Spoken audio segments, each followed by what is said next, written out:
Welcome to Make Pods Great Again. We are back. I'm John, your host, with my bestie, Nikki. Nikki, how are you? Hey, I'm good. What's going on? You like how I've been changing up the intro?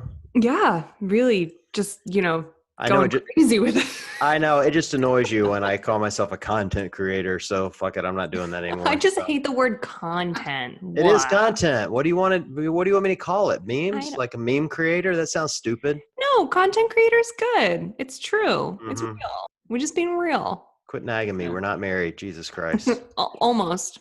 I All right. consider you my work husband. Yeah, no, not even that. I'll divorce you from that too. Oh, All right. Well, our special guest tonight, we have Alec Zirkenbach. I got it right. Boom. Yeah, up? there you go. Yeah. And Logan Aldridge, who these guys run the adaptive community, Adaptive Academy. If I can get it right now, right? Is that right? Did I get it Adaptive right? Close. Training Academy. Training Academy. I was close. ATA. Come on, John. AT. I know it's even on his. I can It's see on it. his shirt right now. It's on his shirt. I know most people aren't going to watch this, but they can hear it. And he's got a shirt on that says ATA, and I can't fucking read. So I was just going to say, how many people watch this? Because we haven't acknowledged, I don't know, Nikki, if you do this all the time, but your little filter that's going on, or maybe reality, I don't know. No, this is real. I just had these ears updated a few weeks ago. she got ear. Move. Yeah, she got ear implants. They're huge. That's They're so amazing. huge. Mhm. Beautiful. They're real. Yeah, Now yeah. they're mine. Nice little dot on your nose. This Yes. is my way of ensuring I never need to actually get ready for a Zoom call because There I you have go. like Snapchat filters on my Zoom now. There you go. That's Actually, really going to help with your handstand push-ups too. The standard for that will be kind of awkward. Tip Mhm. of the ears. Tip of the ears. That's it. Exactly. Range of motion significantly decreased. the company that actually hosts, I didn't even tell you this, Nikki, but the company that actually hosts this podcast, the guy that is kind of in charge of it, he like texted me the other day. He's like, what the fuck's on Nikki's head? Because he watched the video. Oh Like he my actually God. he watched it on YouTube instead of listening. I'm like, yeah, I don't know, dude. Oh I my was wondering, God. That's our what's- third viewer. My mom, your mom, and now that guy. I I was know. just about to say, what's the viewership on podcast videos? You know, Well, because we spent an hour prepping this scene here, so it looked like Wow. a garage gym for you all. yes. And That's right amazing. before, I was like, why don't we just use one of these virtual backgrounds? So, I know, No. right? Yeah, the viewership right now is pretty shitty, to say the least. You know, according to the media company, they say there's a lot of podcasts. You know, you look at like Joe Rogan, for instance, gets bazillion views and videos. We have not quite figured that out yet. Well, I was just talking to, Mike, like MC Mike, who Yeah. does Winter Classic and all that. Yeah. He told me that he actually prefers watching podcasts on YouTube to listening to go. them. So there are people out there because he's right. You can like watch people interact with each other and it like makes a lot more sense sometimes than just audio. But I True. put them on when I'm like driving and cleaning the house and shit. So I don't, nobody got time for that. I'm not going to No. watch it. I'm not going to watch us either. A true talk show. You know, Yeah. that's what we are. Well, you guys are a rare guests that have come back. So I don't have a lot of guests on here more than once, but you guys are your second visit. So welcome back to the show. Ooh. Such an honor. You're Thank so you. special. My second time. Yeah, my first time. He's never been on this thing before. You weren't on with him last. I thought. No. No, you were on with No, no, no. Stouty. That's right, Listen, you were on Stouty. He should be in San Diego, very far away. I'm Oh. here in North Carolina. That's where I live. He's here with me, which I mean, please forgive us. In full transparency, people who are going to see this, we broke a quarantine rule, but we practiced every bit of safety protocol in the process of getting Alec here. Reason being, we had an intense deadline that was unrelated to this pandemic that proved to be quite purposeful, and glad we made the decision for him to come over here. But yeah, I just want to clear the air. Normally, Alec doesn't live in North Carolina. We're not roommates. He's normally not this close to me, but he is here now. He's been living with me for a couple weeks. Oh, and, Alec, it's are been you like well worth it? stuck there now, basically? Well, when I came out here, it was 3 weeks ago. I came out on a Thursday, and I had planned to shoot video, edit video, and then finish the online course and get that live by, I think, Friday. We wanted a it. couple days later. Yeah, May 1st, we wanted it yeah. live. Mhm. And I ended up, now it's been 3 weeks. So Right. 3 days has turned into 3 weeks. Nice. It's better than trying to force travel home. So Totally. Oh, Well, there's let's talk a little bit about what you guys got together to do, because I know you've been on the podcast before, Logan, but I've never had a chance to chat with you. So for the people that didn't hear the first one or maybe don't know, can you just give a little bit of background on what you guys have been up to and why this is a really exciting time for you? Yes, thank you, Nikki. Great point. Absolutely. So Alec and I and Kevin Ogar and Chris Stoutenberg are seminar staff for Adaptive Training Academy.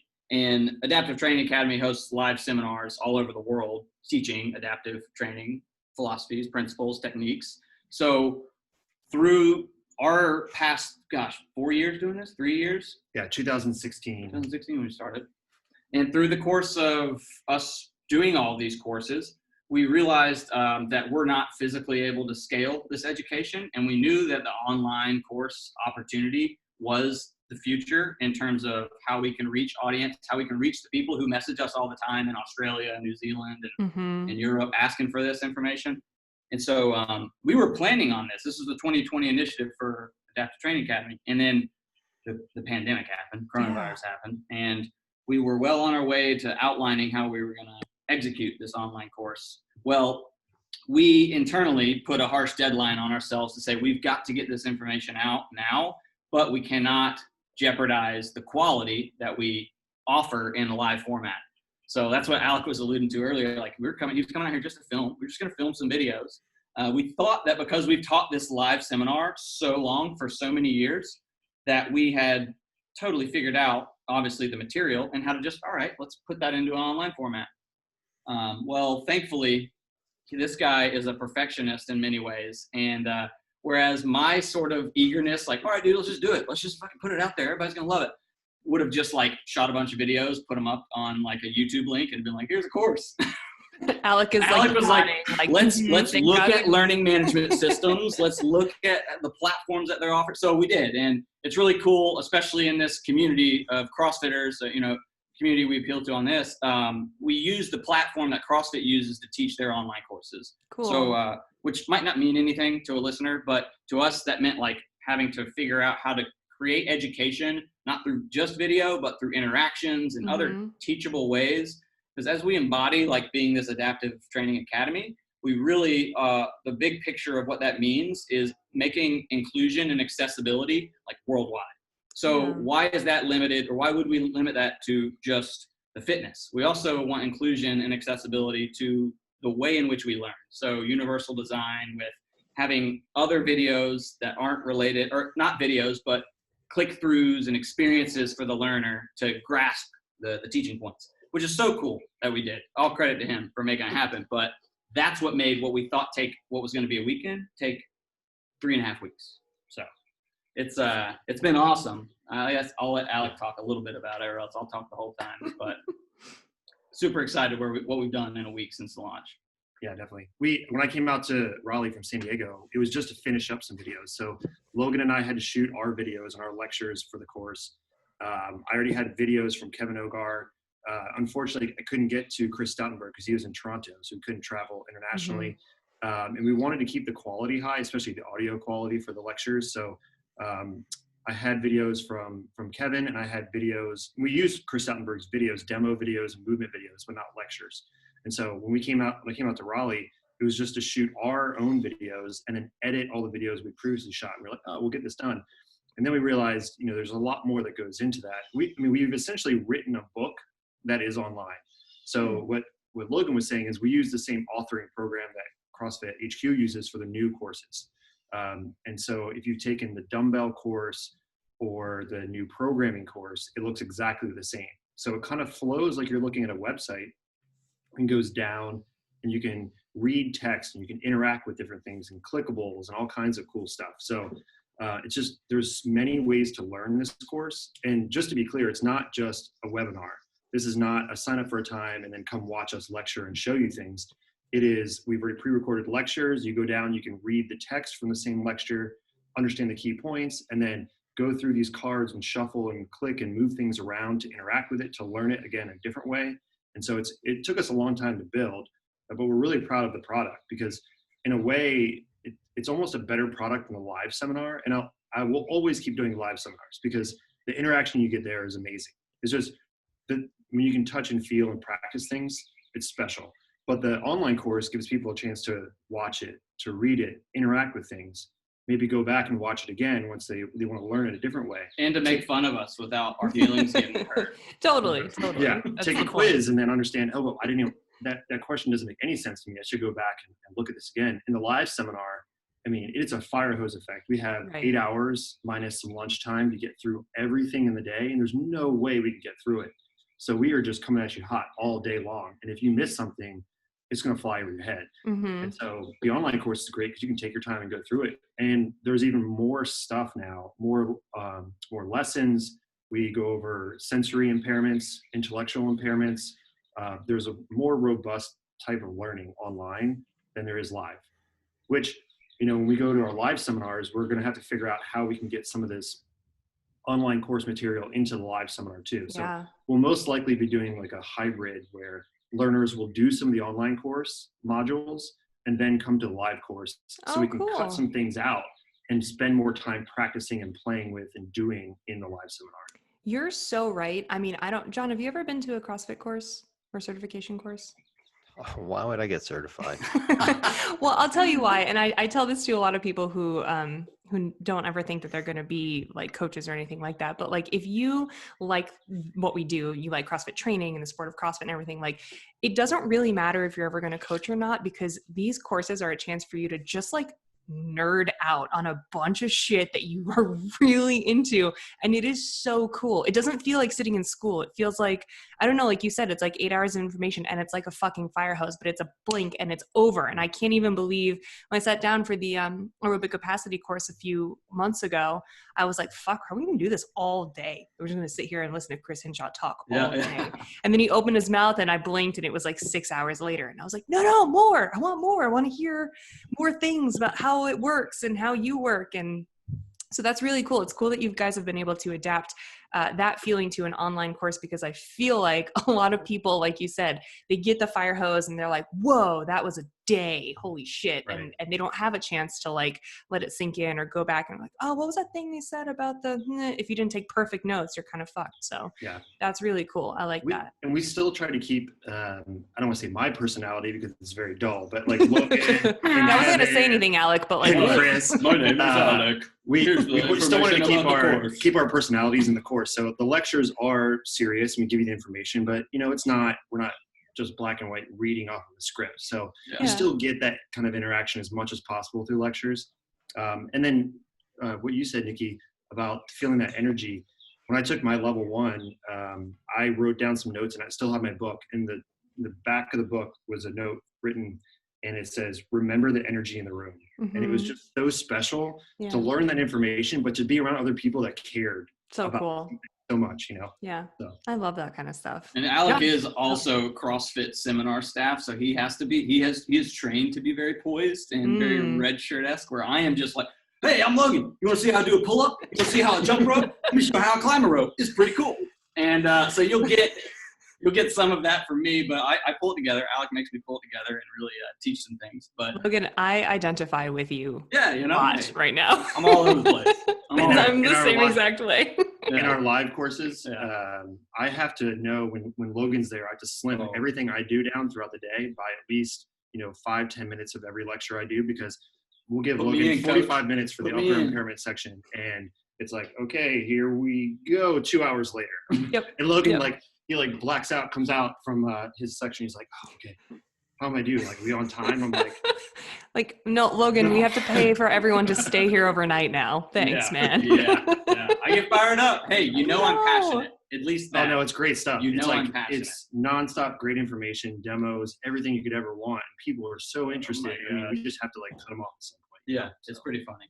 That's so cool. We joke, we call it the circus show. Yeah. Doing a bunch of stuff, but hey, that's cool. It's cool to show in our seminars that this information, this stuff is applicable. Yeah. Whatever. You might have a rotator cuff injury or just some sort of temporary injury you're dealing with. It's pretty cool to know that doesn't mean you have to just sit around and do nothing. There are outlets and training protocols that you can utilize to keep you healthy and frankly sane through recovery of an injury or something. Yeah, I feel like this is a little bit of a common misconception when people think about the Adaptive Training Academy. They think okay, if I go to this, I'm going to learn how to coach people who are, missing a limb or in a wheelchair. And of course that's true, but these training methods and things that you're teaching can be applicable across the board to someone who just has an injury or just, that tore their hands and can't use their hands. And now what can they do? So can you explain a little bit about that? Because as much as we all need to know how to train everyone from all walks of life, some coaches might not necessarily find that is like a real necessity that they have in their classes. And if they have no one in a wheelchair in their gym, maybe they feel like they don't necessarily need to come, but that's not really the case, right? No, I'll be the first to tell you, and I'm very biased, but I believe if you have your personal training certificate or your level 1 or whatever industry you're in, you have a baseline understanding of how to coach and train. I believe that this would be the most important secondary education before something like, and not to knock anything else, but like before a specific, like a kettlebell course or a gymnastics course, because this information, just sort of as you alluded to, and I'll let Alec take the reins here on this one, he's way better than I am. But you're learning adaptive training principles and how to coach someone missing a limb and in a wheelchair, but you're also learning how to think and look at customizing workouts. That's really what the perspective we're always taking in adaptive training is from this ableist programming perspective, which is what happens in CrossFit. You have RX workouts and you scale them for people who can't do the RX workout. Well, sometimes that's necessary for adaptive athletes. Sometimes that's necessary for a lot of people in your class, but we teach you how to understand why you're choosing what you're choosing. And more importantly than just adapting that movement to get a good workout for the individual, we're also educating you on how to keep a group class inclusive. And inclusion is half the battle when it comes to the psychology of the benefits from working out, like being a part of something is literally what saved Alec's life after his, military injury and getting into a CrossFit gym. It was the community. It wasn't the facility. It was shit here in my garage here, but amazing people and being around people that encourage you, it goes a really long way. We appreciate and know the value in that as a part of my experience and story. So that is, I think, the biggest thing that people don't understand about the potential of this course, and especially now this online course, because we were able to be so robust with the information, is the importance and ways to kind of tactfully think about inclusivity, effectiveness, and safety of workouts for everyone involved. And that's the core of what our course is. So it's like exactly the next thing you need to take once you have your foundation, like, all right, I'm gonna coach people, or I'm gonna go do things. Now you're prepared for someone, who just had ACL surgery, who is just never fitnessed before in their life, looking to get into it, maybe very overweight. Now you're prepared, understand how to, pun intended, not be paralyzed as a coach when someone comes into your facility and you don't know how to work with them. Can you adapt it to coach someone that, I don't know, is like almost 50 and likes to use the women's RX? Oh yeah, I knew you were going to say something like that, John. I think you could take some adaptive training principles to heart for sure. Is that something that, Alec, have you seen that? Like, have you gotten that feedback a lot from people who were like, oh, I really thought this was just going to be for, Logan only has one arm. I assume we were only going to like learn things for people with one arm. Is that something you've heard Most before? Definitely. We get a lot of messages that say, do you have to coach adaptive athletes? Do you have to work with a gym that has a relationship with a rehab center or a hospital? And the truth is, there's not that many true adaptive athletes that are going to be coming to your gyms. You're going to see more people with temporary impairments, injuries, just something. Everybody goes through a shoulder injury or a sprained ankle from playing flag football or something, right? Like, there's always a time when you're dealing with some type of issue that is a temporary impairment. And true adaptive athletes will have a permanent impairment, but we can apply the same methodology, the same tactics to everybody in your gym. And like Logan was saying, the most important thing to us is to keep an inclusive setting so that, if you have an adaptive athlete come in a wheelchair, if you have somebody with a shoulder injury, they can all participate in the same class. You're not going to have somebody in a wheelchair, oh, go over in the corner, we have a ski erg. Oh, we have this really cool ski erg. Go over in the corner and go ski erg for the next hour, because I don't know what to do with you. Obviously, that's what the course teaches you, is to be able to adapt and to be able to work with those athletes. But most often, you're going to be able to be a better coach, more knowledgeable, have more tools in your coaching tool belt for anybody who walks through or rolls through your doors. And so you're going to be able to use this course for anybody in your gym. It just expands that principle of scaling and the idea that CrossFit and community has always had, that everybody is welcome to participate in the class. And so this just makes you a better coach in general. But if you do have an adaptive athlete come in, now you really are going to be prepared. In the worst case, what we never want to see happen, and our goal and mission as Adaptive Training Academy is so that any athlete can go into any training facility around the world and be accepted and be able to have the same great workout with the class if they want to. So they don't go into a gym and the trainers there are like, ooh, either scared to work with that athlete, or the other way, athletes coming into the gym are often very scared to go to a new facility because they don't want to have all this attention on them from the trainers. They don't want to say, oh, we'll take all the attention away from the trainer, all the other athletes onto me. And so it's both ways. There's this anxiety on both sides coming into a facility. So with this course and this knowledge, we're hoping we're reducing barriers to entry for those athletes going into any gym, because we just don't want to see anybody get turned away, right, from having the ability to improve their health and learn about fitness and be a part of a community. Mm-hmm. It's like we just all need to be normal. Like just everyone be cool. Everyone be cool. We just talked about this. I was just thinking that. We had Scott from Battle Cancer on the other night, and it was really interesting. Yeah. I think this, what you're talking about coaches being scared is really important to get them educated and prepared to coach these athletes, because what we were talking about with him was, the people that are cancer survivors or are currently battling it, they just want to be treated like everybody else. They want you to roast them and make fun of them. Like they have good sense of humor. Like they're good. Like the last time I had Logan and Stouty on, like Logan was calling Stouty a cripple, and I'm sitting there like, oh my God, like, can I say that word though? Like, yeah, like, are we still able to say cripple? Like, and like, well, I can, but you can't. Just don't.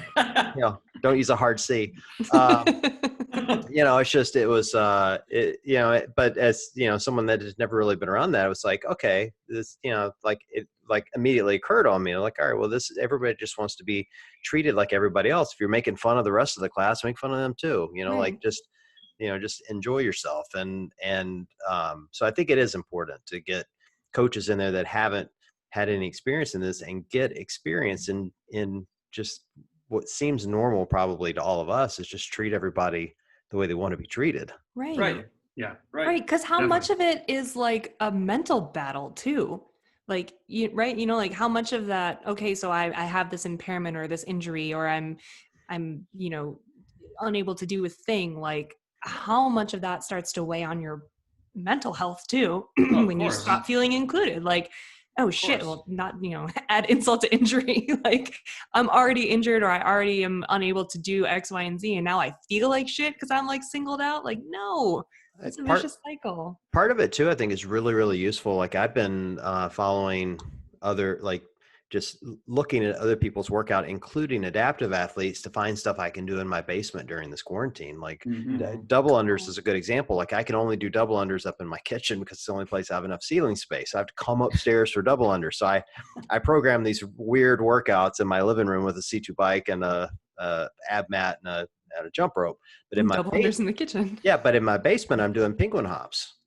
Oh, it's an adaptive movement. I don't need a rope, but I can tap my leg and jump, and I can get basically the same stimulus and still, put kind of a double under type movement. And I learned that, I think, from watching an adaptive athlete do it in a workout. That's cool. Definitely. Awesome. And something you just brought up, you're using a scaling tactic to adapt. And a lot of the course were also just kind of illuminating tactics that you may already know as a coach to work with adaptive athletes. So one of our main principles for retaining the movement pattern for adapting is to use scaling tactics. So you may have somebody in the gym doing ring rows, like Logan, if he wasn't Logan, fittest one-arm athlete in the world. He's lucky because this year we don't have a competition, so he gets to be it for 2 years in a row. Ooh, okay. Can't challenge it. So, but let's say that fit right now. Let's say Logan wasn't him and he's a new athlete. He would be doing ring rows for pull-ups. You could have an athlete who's new to the gym doing ring rows for pull-ups. You could have somebody who's a shoulder injury doing ring rows for pull-ups, right? So you would look at them and they're all doing ring rows for pull-ups, and you may say, oh, okay, they're all scaling the workout. But the intention of the workout, or that adaptation for Logan, was he has an impairment. So he's doing that as his version of pull-ups. And so we're just going to use scaling tactics as much as possible. We're going to use every tactic we could possibly think of to retain the stimulus of a movement. And like Logan was saying earlier, most of these workouts are obviously coming from an able-bodied perspective, somebody who doesn't have any impairments. We're programming it from this perspective with no injuries, no impairments, and then the coach is going to adapt or scale or adapt and scale, or just like we have to say, customize. Let's customize this workout for everybody in the gym so that they can have the same effect, retain the same stimulus or the same suck, whatever you want to say about the workout, right? So that's really the principles to our course. I do that all the time, dude. I've been doing penguin hop in the basement, penguin hops for double unders. I do step ups, and because I can't do box jumps because I don't want to crack my skull open. Instead of heavy deadlifts, I go sit on the couch and watch Netflix. It's great. Yeah, you know, adapting. Same stimulus for sure. Adapting to quarantine. It's all the same. It's all. Gosh, man. Well, so I mean, I know you guys probably talk about this a lot on your podcast, or you've been asked by the guests, but like, how are you guys doing? How's it been for you? I mean, John, you sit at home all day and fix guitars and stuff? John is the fittest he's ever been right now. Do not let him fool you. This is what here's what my life's like. So I'll just use today's workouts, for example. So I got up this morning, roll out of bed at 6 o'clock, had a cup of coffee, hung out, made a few memes. And then I got on the C2 bike and I rode the C2 bike for a 30K. So I rode the bike for 30K. Yeah. So I rode it for an hour. Casual. And then I go take a shower. I go to work. Then I come home, and then I did a WOD in the basement that someone had sent me. It was what was it? 750 meter row, 21 pull-ups, 500 meter row, 15 pull-ups, 250 meter row, 9 pull-ups, and then you go back up the ladder until you get back to 750. Yeah. I did that. That was like 17 and a half minutes, give or take. Look at you. And that's my normal life. I do a workout in the morning. I work during the day because our hours are shorter because of the pandemic. And then I come home and I work out. And in between that, I play guitar and make memes and say rude things to people. And then occasionally get on this podcast with Dickie. So occasionally, like every other night. So yeah, so all in all, I'm good. I mean, it is weird though. Like I was telling somebody today at work, like I'm getting a little stir crazy. Like Cleveland sucks. Well, it does. Like, what do you do there? Yeah, I don't know. Come on. It's 60 degrees today. It's going to be 70 tomorrow. 2 days ago, it was 29 with snow on the ground. Woo. It's so weird. Yeah. The same bullshit's been happening in New England. We had fucking hail 2 days ago. Yeah. My garden is desiccated. It sucks. Yeah. It's ridiculous. So like that part's weird, but all in all, it's not bad. I'm not used to wearing a mask everywhere, Yeah. It's a little awkward, but Cleveland's different. I think we're going to come out of it pretty quick. I think it sounds like most of the South is kind of coming out of it already. Georgia's, starting to get better. I think the north part of the country's been hit harder. So, yes, over here at the epicenter of the shitstorm, I'm less than 200 miles from New York City. Oh man, still crazy. Wow, but it'll be interesting to see how it all unfolds. Yeah. I mean, I'm very proud of what we've done to control what we could control throughout this time of uncertainty. And that's a message I've been trying to remind myself of and others, is that like, man, it would have been easy. It would have been really easy to freak out and be very fearful of the future. I made a big decision irrelevant to the pandemic, but could have deterred it easily at the last minute. But I don't know if you guys even knew this, but up until the end of March, I was working full time for Life Aid beverage company. So all that stuff. And I left at the end of March to go full time on Adaptive Training Academy so that we could produce this course. And it's on incredible terms, still work with Life Aid and love all my, previous colleagues there. But they were like, Logan, are you sure you want to do this right now? And I was like, man, this sounds so cliche, but like, I have to follow my passion. And like I was telling you guys earlier, I get fired up when I teach this stuff. So I've known for sure that this is like what I feel I am meant to do on this earth in form of education, empowerment, and trying to affect change on a global scale with making this successful everywhere. And we went all in. Yeah, so I went all in on it in April. And it's been insane, the amount of work we put in. But I couldn't be more happy and proud of that sort of hard work. So I don't know why I say that. I say that just because, I am proud of it. And because I think it's a good message for people to hear, is that like throughout this, horrific time where we don't know what's going on and there's a lot to be upset about and complain about, you can create some really great things. And I've watched so many people do that same sort of thing. It fires me up. Are you at least still getting free Fit Aid? Of course, bro. Are you kidding me? That's sweet. Drinking RX right now. Got to plug it. Yep. Fit Aid RX. I have a fridge full, total fridge full. I've got everything they make in there right now. Dude, have you tried the new Focus Aid? The zero sugar one? I've got 2 Is that the keto one? It's so good. Yes, like that's what I have. I have it on Amazon Prime Subscribe and Save. It's amazing. Now, it comes once a month. We just have to ration them. I don't know about your state regulations, but the CBD tastes like freaking I've got that too. Sprite. Yeah, so good. I've got addicted to it. Actually, the CBD mixed with vodka is amazing. Just I call it Snoop. Take the edge off. Yeah, I call it Snoop and soda. It's great. I love that. It's so good. I ran out of. This is a true story. The other night. I'm sitting around the house and I'm like, what should I do? I'll drink. Why not?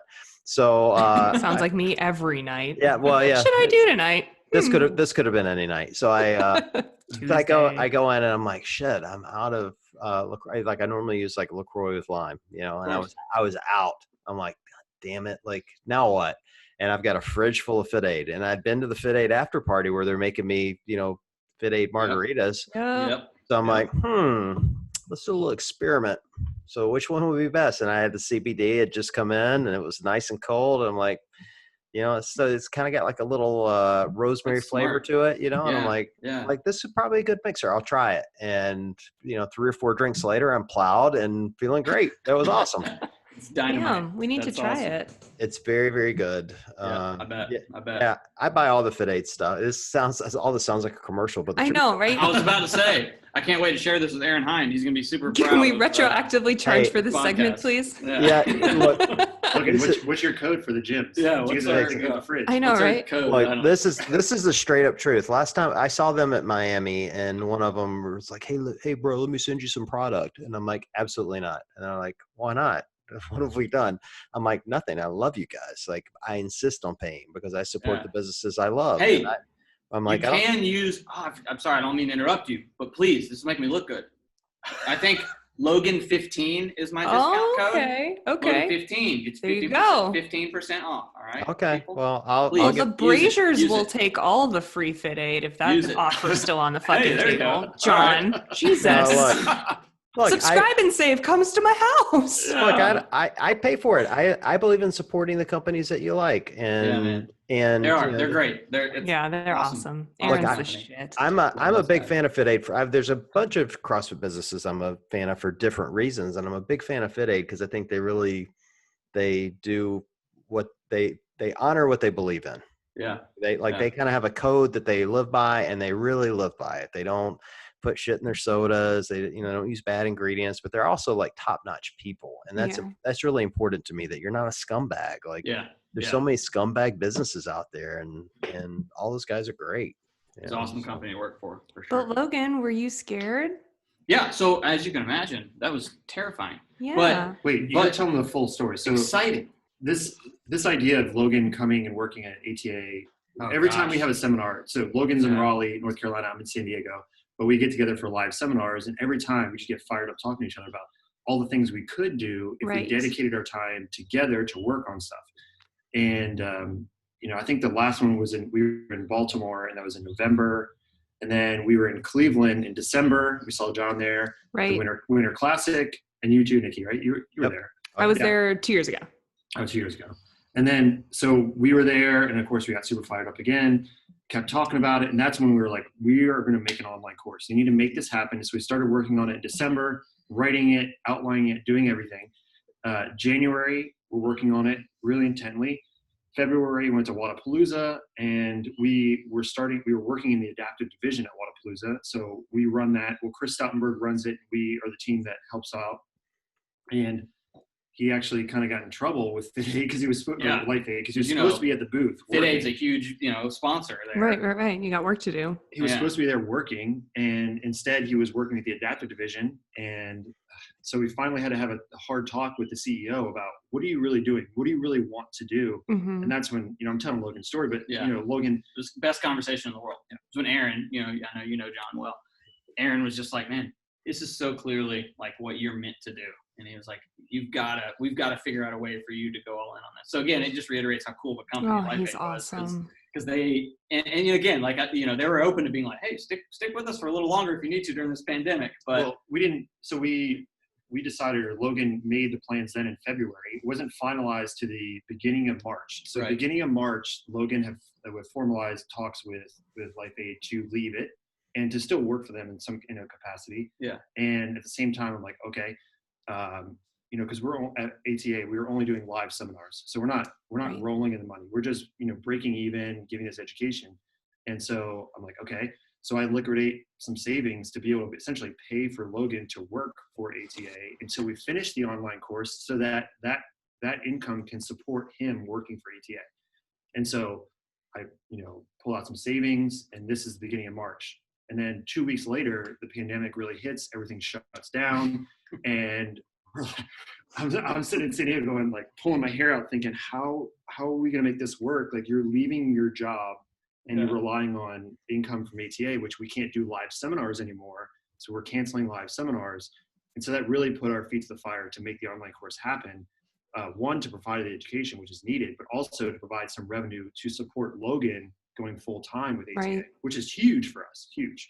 And it's, still risky to this point. The success has been incredible, but like, it had to happen. Like, and I love those instances where there's so much pressure. It's like, you have to perform now. It's when I typically put my nose down and do the best.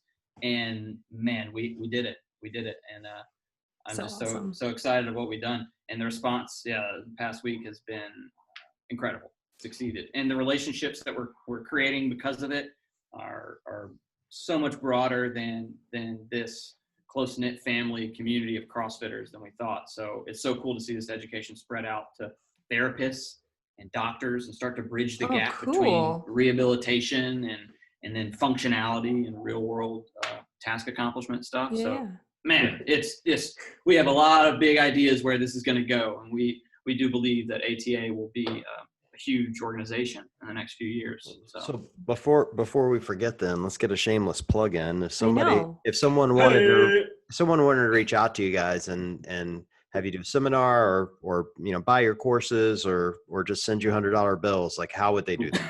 Oh yeah. That would be great. My Venmo, please. First name, last name.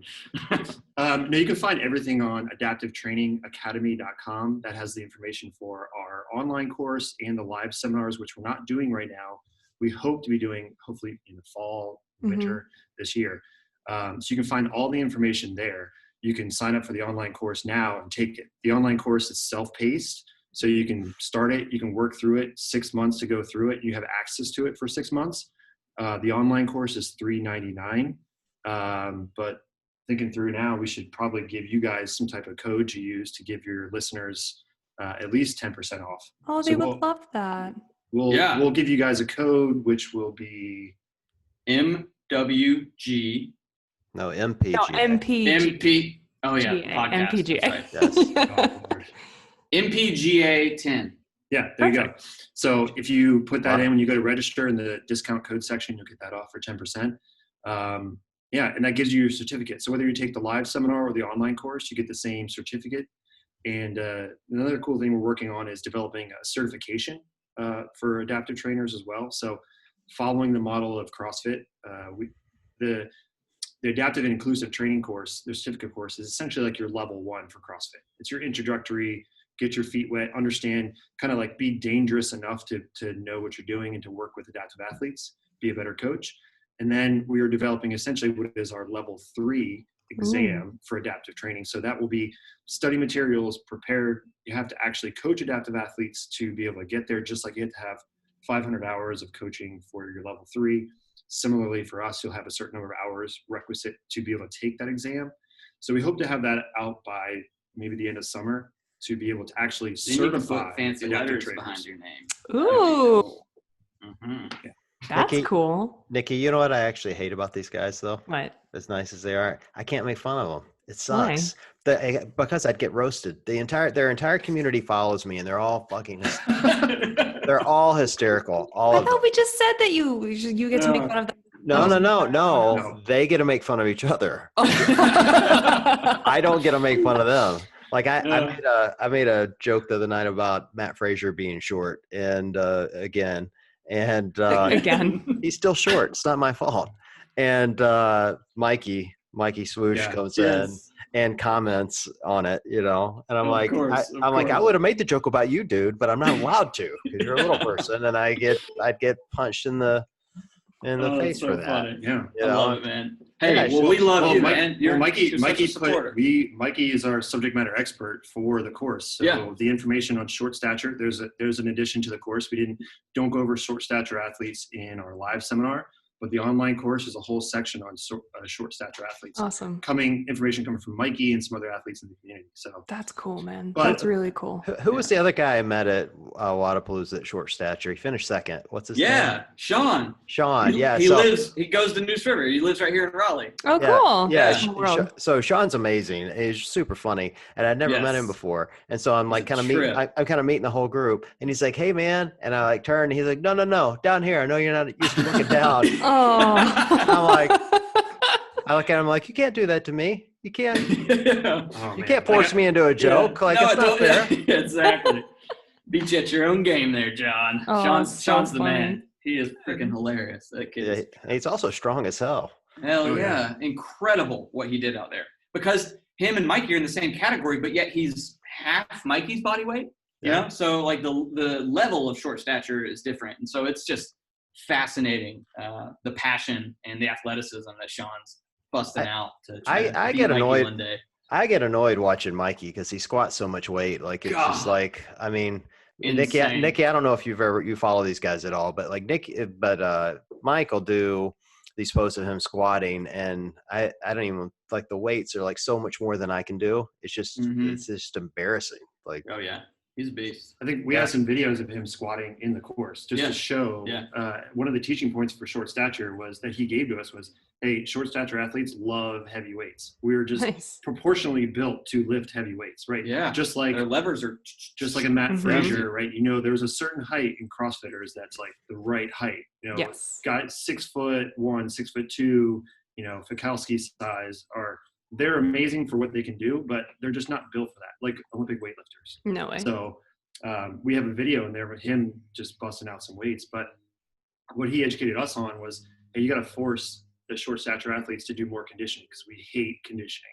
Right? Totally. So they're real CrossFitters. That's all that means.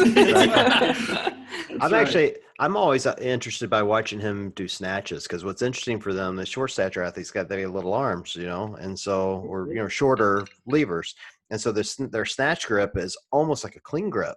Yes. So when they bring the bar up, like it just misses the top of their head, like it misses. It misses the top of his head like a millimeter. Yeah, it's crazy. Some athletes don't. Like, so that's another thing we discuss in that. It's like, you know, you shouldn't go overhead with certain short stature athletes because they can't. They'll just knock themselves out. So it's or not use a barbell. You know, go with dumbbells or something else that don't have that danger of something hitting your head. Right. Interesting. It's cool. It's cool to discuss with these people who live their life that way and use this collaborative network approach to take information, take stuff that we all know or would know if we took the time to sit down and study, but we tend to just stay in our own lane. And once we're educated about other groups, subgroups that exist amongst us all the time, always, it's just enlightening. And it's so cool to get that information and being able to share it in this way to affect some change. And, in the future, the Academy's suite will allow Mikey, if he wants to, for instance, to develop an entire short stature deep dive education where he can make the proceeds from that course. We can help him build it out, host it, market it, get all the people in the world to buy it. And that way he can, get a little kickback and start to make an impact and have a personal reward from it. You know, That's like so cool. my big mission or motivation in all this is just trying to make it so that like the next one-arm guy who's dumb and will just do anything that in fitness, I want that person to have a platform and to not have to try to create this, if he wants to be a competitor, this competitive environment, not have to try to build this thing, but it won't be any different from me being on this podcast to an able-bodied athlete doing something well at the CrossFit Games or whatever it may be. You know, I just think I love it. Don't take it the wrong way. I love a lot of the praise and appreciation and recognition I get, but I want that to be the norm. Yeah. And that's why we're so dedicated to Logan, making the masses get this. You're not dumb, dude. You came up with MPGA 10 right on the fly. Wow. Just on the fly, baby. Boom. All right. I got something going for me. You just pulled that right out of your ass. And first of all, nobody's giving you sympathy anymore, dude. You do like a 250-pound clean and jerk. So go fuck yourself. Come on. Like, I don't give a shit. You could have 3 arms for all I care. That's still like 25 pounds over what I do. So fuck you. First off, it's 255. Yeah, exactly. Oh, okay. shit. Yeah. That's my point. No big deal. I wasn't gonna say anything. Work hard for that 5 pounds. You know? Yeah, that's my point. Like, you ain't getting any sympathy from me. Every lift you do is heavier than me. So did you know Logan has 2 Guinness World Records as well? Oh, yeah. You got a little something right here if you want to. I forget I have those. You know, they happen so fast. What are they for? What are they for? One is most one arm, one leg push-ups in 1 minute. Whoa. So, like I don't know if you saw an Instagram post. I did them on top of Fit Aid cans, holding Fit Aid cans. Absolutely, without a doubt, hardest thing I've ever done in CrossFit. How many? Took me. How many? How many did you do with that, Guinness? And the Guinness, it was 26 in a minute. But tell them the story. But yeah, so here's the thing. I could have beaten my own like immediately after. I thought as soon as your foot, or as soon as you're balancing one hand, 1 foot, I thought you got to go. You got to go unbroken. So I went as fast as I could. And at 30 seconds, I had done like 22 reps. Right, and it took me the rest of the 30 seconds. I'm just balancing, just, oh my God, just trying as slow as I can not to fall off balance. I finish, and the Guinness British auditor guy's like, I'm not sure why he didn't take a rest during the middle of that. I was like, what the hell, man? I had no idea. Dude, come on. No idea. Just say something. I was like, can we do it again? He's like, nope, moving on. I was like, oh my gosh. So yeah, that's one record. And then the other one was so specific. It's incredible the amount of what they come up with in the Guinness Book of World Records. But this was one that existed, and I beat it. But it was most total weight cleaned in 1 minute on a barbell with one hand. So I put 185 on the bar and cleaned it, power cleaned in 1 minute, I think like 13 times. And that beat the record by a lot. Oh, I see. So it's like a total cumulative weight. Yeah. I got total you. weight moved in 1 minute. So that's what I did. That's cool. It was super unique and weird, but I love it. Alec will bring that up sometimes. I'm like, oh, yes, I forgot. Party tricks. It is pretty cool. It is pretty cool. That's a ton of weight. 12 times with one arm. Like, come on, that's a ton of weight. In a minute. John, you know who I rode in my Uber with back to the airport after doing this? No. Scott Panchik. No. Yeah. Nice. Yeah. It was the first time I met him. We got to talk a lot. He was awesome. And then, he's the best. Been close with him since, but yeah. So cool. Yeah. That's right there in your backyard. Yeah, we just had him on. He's having a baby girl. Yes. Good for him. Yeah. Has he moved to Tennessee? No. He's not moving. He just goes. You just assume everyone eventually moves. I assume, yeah. Once you join, you say you do anything with Rich Froning, you just move to Tennessee. Yeah, they just have a house waiting for you. It's like at the end of his driveway. You know? Yeah, that's what I thought. I'm not convinced Scott's not going to go back to being an individual at some point. Really? Yeah. I know he likes the team, but I'm not sure he's got it out of his system. He's not moving anyway. His whole family's here. They're from Ohio. Okay, that's what I thought. Okay, cool. Good to know. They're here forever. Yeah. Guys, I think it's fucking rad that you kind of already had this idea in your head that you had to get this shit going in a digital direction because there was so much you could expand on and there was this platform that you could build. And it's really how lucky that you already had that vision. And the wherewithal to get going in that. And I'm glad that the pandemic sort of lit a fire under your ass because I'm really glad that people still have access to this type of information and programming, even though we're all like stuck in our houses. And exactly. Thank you. Very Thank cool. you so much. Very, very cool. Yeah. Yeah, it's been great. It's been great, guys. I appreciate you guys coming back on, or Always Logan, an you honor. coming back on. Alec, your first time. So Yeah. we'll Maybe have next you back. time we'll do a circus show, so that way we really try to get these listeners over to viewers. We'll get the YouTube views up. Uh-huh, Hey. uh-huh. That's right. Whatever it takes. All right, one last shameless plug. So everybody, make sure you go out to give us the website one more time. AdaptiveTrainingAcademy.com. On Instagram, it's just at Adaptive Training. And, There you go. Those are our best places. And at some point prior to any of you guys buying anything, wait and use the code MPGA10 that Logan just pulled right out of his ass on this podcast. And It's live right now. You can do it. Promise. just like that, and get 10% off. So, all right. Well, it's been fun, guys. We appreciate you being on. Nikki, it's great to see you and your bunny ears again, as usual. John, Nikki, pleasure. Thank you all so much. Thank you so much. And for everyone listening, we appreciate you guys being on tonight, and we will talk to you guys next time.